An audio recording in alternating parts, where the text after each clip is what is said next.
So hello dear student of class 9th। आज की video हम लोग पढ़ने वाले हैं कि मैटर क्या होता है और मैटर के कौन कौन से कैरेक्टरिस्टिक्स यानी कि कौन कौन सी प्रॉपर्टीज़ होती है ना।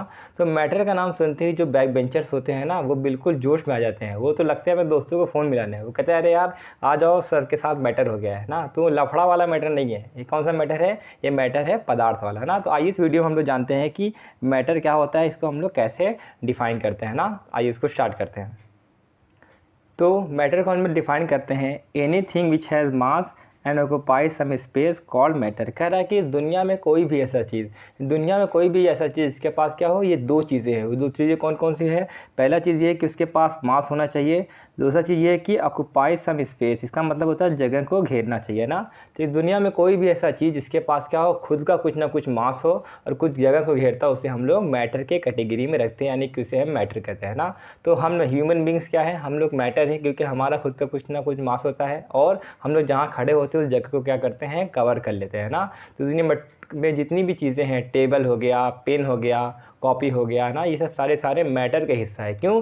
क्योंकि इनके पास खुद का कुछ ना कुछ मास होता है और कुछ जगह को घेरते हैं ना। तो मैटर का कभी भी आपको कॉन्सेप्ट याद आए तो ये दो चीज़ें याद रखना। तो दुनिया में कोई भी ऐसा चीज़ जिसके पास खुद का कुछ ना कुछ मास होता है और कुछ जगह को कवर करता है, उसे हम लोग मैटर कहते हैं ना। अब आइए देख लेते हैं कौन कौन से एग्जाम्पल आपके किताब में दिया गया है। तो मैटर के एग्जांपल है आपके pen, copy, table, chair, air. ये सब क्या है? ये सब मैटर का एग्जांपल है क्योंकि इनके पास खुद का कुछ ना कुछ मास है और कुछ जगह को घेरते हैं, इसलिए इसे हम लोग मैटर कहते हैं ना। बहुत सारे बच्चों का सवाल आता है कि सर ये एयर जो होता है वो कैसे मैटर है, एयर को हम लोग मैटर कैसे कर सकते हैं? ठीक है, तो देखो अगर हम लोग ये प्रूफ कर दें कि एयर के पास खुद का कुछ ना कुछ मास होता है, कुछ जगह को घेरता है, तो समझ जाना है कि एयर क्या होता है, मैटर होता है ना। तो पहले समझो एयर क्या होता है। एयर क्या होता है? देखो बेसिकली जो एयर होता है ना, ये क्या होता है, मिक्सचर ऑफ गैसेस। क्या होता है? Mixture of gases. एयर जो होता है वो गैसेस का मिक्सचर होता है। अब एयर में कौन कौन सी गैस पाई जाती है? एयर में पाया जाता है आपका oxygen gas, nitrogen gas, carbon dioxide gas ना। तो एयर में ये सब गैसेस पाए जाते हैं। अब देखो ऑक्सीजन, नाइट्रोजन, कार्बन डाइऑक्साइड ना, आगे आप लोग पढ़ेंगे चैप्टर नंबर 3 में कि इन गैसेस का खुद का कुछ ना कुछ क्या होता है, मास होता है। जैसे ऑक्सीजन के बारे में बात करें तो ऑक्सीजन का मास होता है 32 ग्राम ना। तो एयर आपका गैस है और उस गैस का खुद ना कुछ मास होता है। तो एक चीज़ तो हमने कंफर्म कर लिया कि इसका खुद ना कुछ क्या होता है, मास होता है ना। अब ये प्रूफ करना है कि अगर गैस जगह को कवर करते हैं तो ये आपके मैटर के हिस्से में आ जाएंगे। तो देखो मान लो आपके पास कोई कंटेनर है, ठीक है, इस कंटेनर में आपने गैस को भर दिया है ना। तो ये क्या कर रहा है, ये गैस जो है आपका इस कंटेनर का पूरा वॉल्यूम को ऑक्यूपाई कर रहा है ना। तो पता ये चला जो एयर होता है वो गैस से मिलके बना होता है, इसका खुद का कुछ मास होता है, जगह को घेरता है, इसलिए एयर आपका मैटर का के कैटेगरी में आता है। ठीक है, तो एयर आपका मैटर होता है।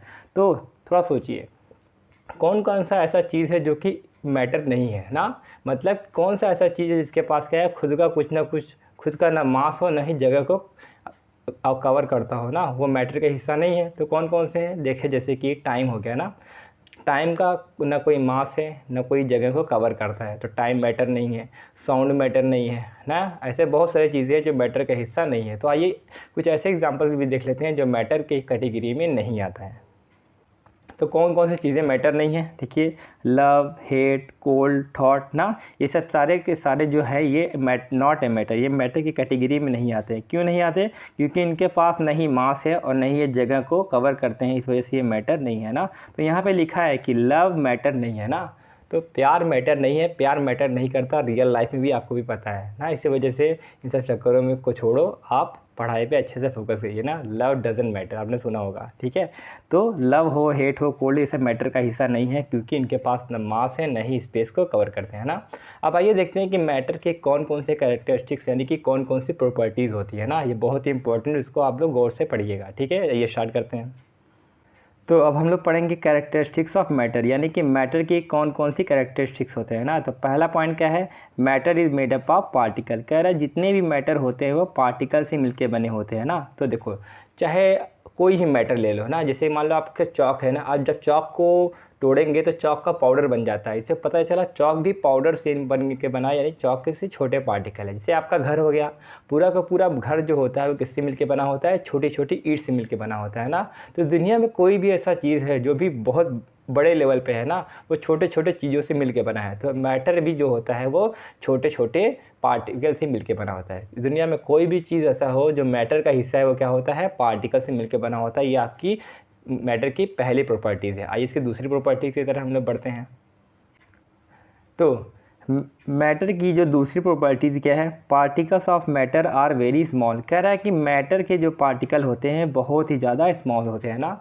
तो जितने भी मैटर होते हैं उनके पार्टिकल को हम अपनी आंखों से देख नहीं सकते हैं ना, क्योंकि आज के ज़माने में जो मैटर के पार्टिकल होते हैं उसे हम लोग एटम का नाम देते हैं ना। तो एटम बहुत ही ज़्यादा स्मॉल होता है, उसको हम लोग आँखों से नहीं देख सकते। उसके लिए हमें देखने के लिए बहुत ही पावरफुल माइक्रोस्कोप चाहिए होता है ना। जैसे आपके एनसीईआरटी में एक डायग्राम दिया है, उस डायग्राम को मैं आपको दिखाना चाहता हूँ, उसको देखिए आप।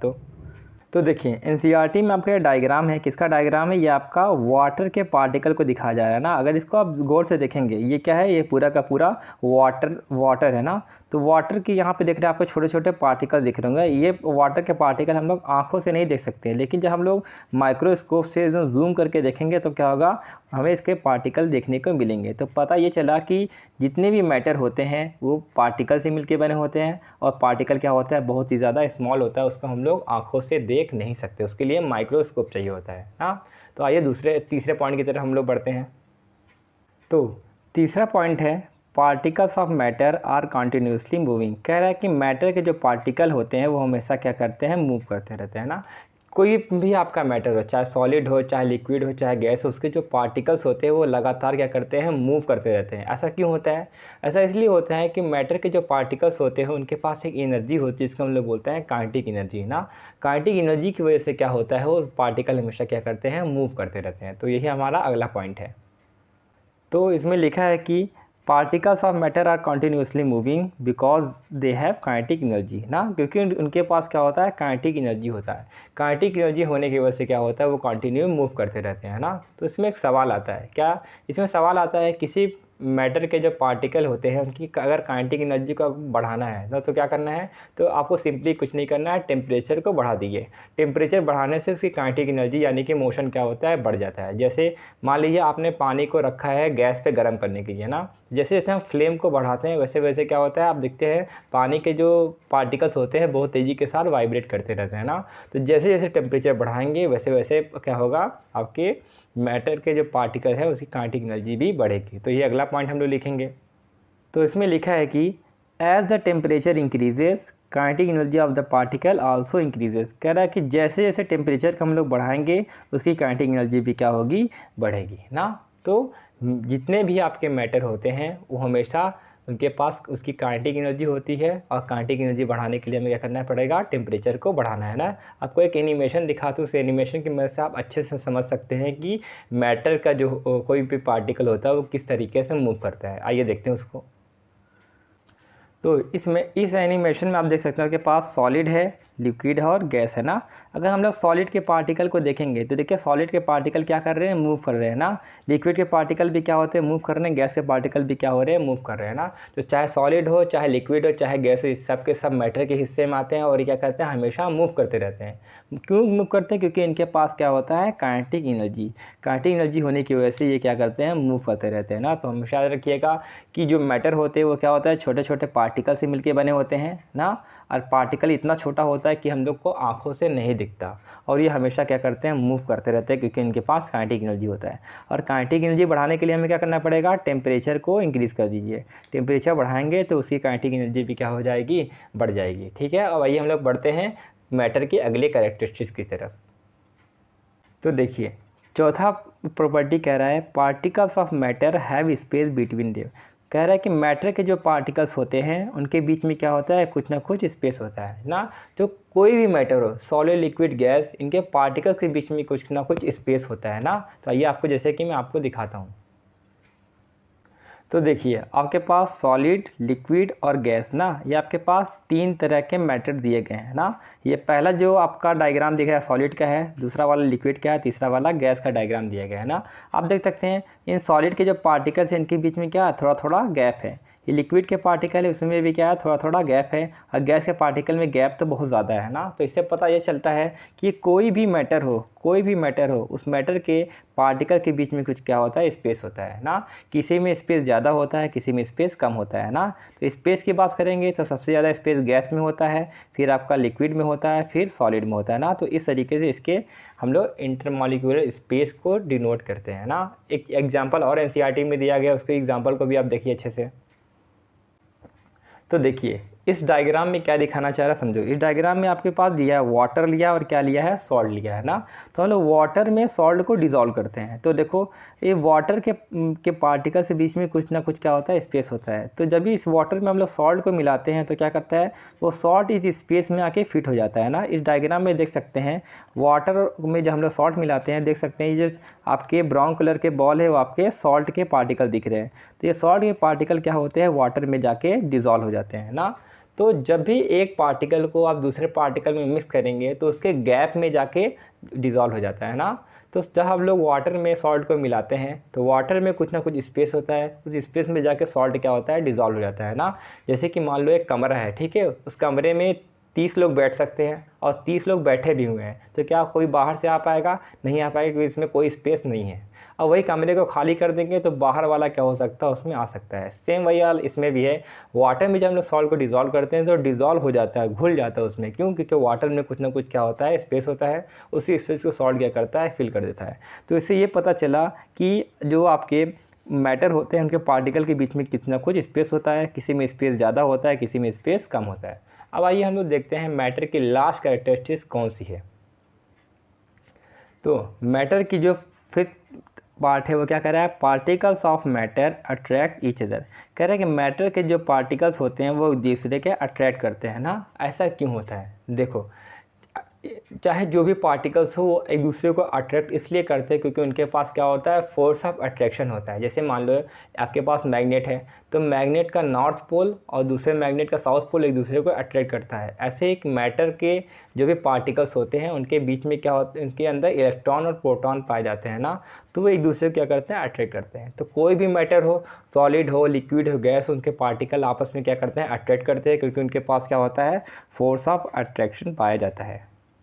तो जो भी चीज़ें हम लोगों ने पढ़ लिया, आइए उसको हम लोग बारी बारी से रिकॉल करते हैं। तो इसमें जो सबसे मेन चीज़ था वो क्या है, वो है आपका मैटर के कौन कौन से कैरेक्टरिस्टिक्स होते हैं, वो सबसे मेन पार्ट है ना। तो मैटर्स के पूरे मिला के 5 कैरेक्टरिस्टिक्स होते हैं। पहला ये कि मैटर जो होता है वो पार्टिकल से मिलकर बना होता है। दूसरा है कि मैटर के पार्टिकल बहुत ही ज़्यादा स्मॉल होते हैं।